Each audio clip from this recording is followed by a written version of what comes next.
2018 Jaguar F-Type 2.0T. First they came for the compacts, and we didn't speak out because we didn't much care. Then they came for the regular sedans, and the promise of turbocharging bought both our silence and tacit assent. But now the insidious forces of downsizing have come for our sports cars, and there's nobody left to hear our pain. Porsche's decision to move the 718 generation of the Boxster and Cayman from a zinging flat 6 to a turbocharged flat 4 could be justified by the brand's long association with smaller engines, from the 4-cylinder 356 onward. But Jaguar has no such historical excuses for the shrink ray it has applied to the F-Type's power plant, with the new 2.0-liter base model marking the first time this British brand has produced a sports car with fewer than 6 cylinders. The power plant in question is Jaguar Land Rover's newly developed Ingenium turbocharged gasoline inline-4 engine, set to be rolled out throughout most of the Jaguar and Land Rover range in short order and delivering an impressive amount of firepower in the F-Type.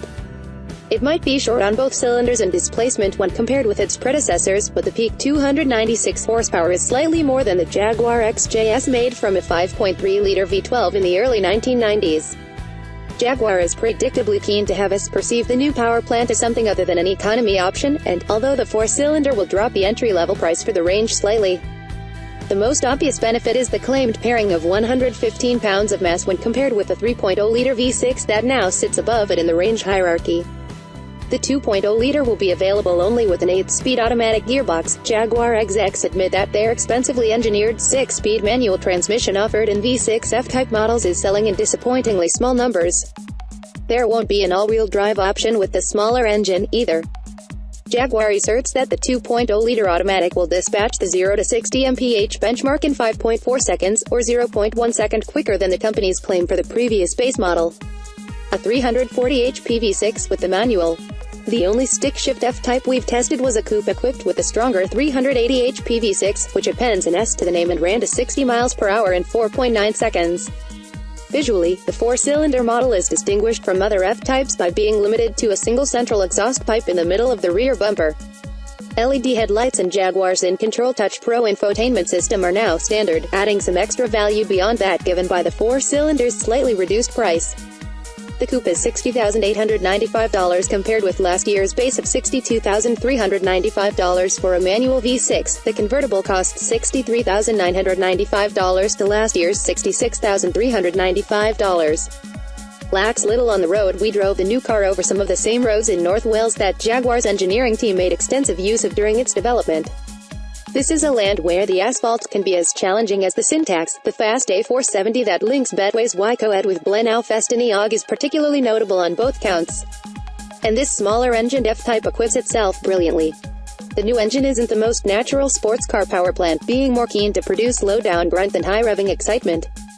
With the gearbox in manual mode and the car in its more aggressive dynamic setting, accessed through a checkered flag switch next to the gear selector, it is not hard to find the engine's rev limiter at 6,750 revolutions per minute in first and second gears and 6,500 revolutions per minute in higher ratios.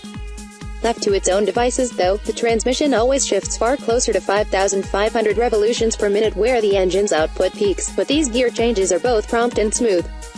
While there's no shortage of noise under enthusiastic use thanks to a roaring exhaust system, and even some pops and bangs when the driver lifts off the accelerator, there's never any doubt that you're listening to a 4-cylinder soundtrack, which sounds, frankly, incongruous in a 2-seat Jaguar. It's the one area where the basic F-Type feels clearly inferior to its 6- and 8-cylinder siblings, although under gentle use the engine note fades away to a pleasing background burble. There are some clear benefits, too. The mass reduction over the nose helps the 2.0-liter car feel markedly more agile than its heftier sisters when asked to turn into slower corners. Yet this Jag stays just as planted as any F-Type in faster turns. Ultimate adhesion will no doubt measure lower on our skid pad, thanks to narrower tires and fractionally softer springs, but the 4-cylinder car feels more exploitable. The engine helps in this too. Both the V6 and the V8 cars frequently struggle for traction, and even the 8WD versions can feel wayward when asked to find grip on a slippery surface. Yet the 2.0-liter's lower output and gentler power delivery mean it never feels tail-happy, even when a typical Welsh rainstorm rolls through to slicken the road surface. This new base F-Type might lack raw power compared with the previous one, but it can be driven at a far higher percentage of its potential more often.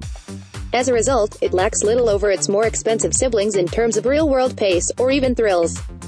Unlikely to dominate US sales apart from its bland soundtrack, the 2.0-liter F-Type seems like a convincing expansion of the model range.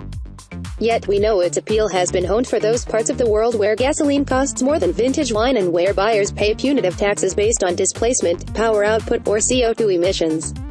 None of that applies in these United States, so we suspect that most US buyers will continue to opt for the brawnier and better-sounding V6 and V8 versions, despite the savings offered by the 4-cylinder. Then there's the small matter of the Porsche Boxster and Cayman. Even this 4-banger F-Type still carries a significant price premium over what are currently our two favorite sports cars, while the Ingenium makes no more power than the base 718s. Americans willing to pay more for the Jaguar are likely to choose one of its more powerful engines.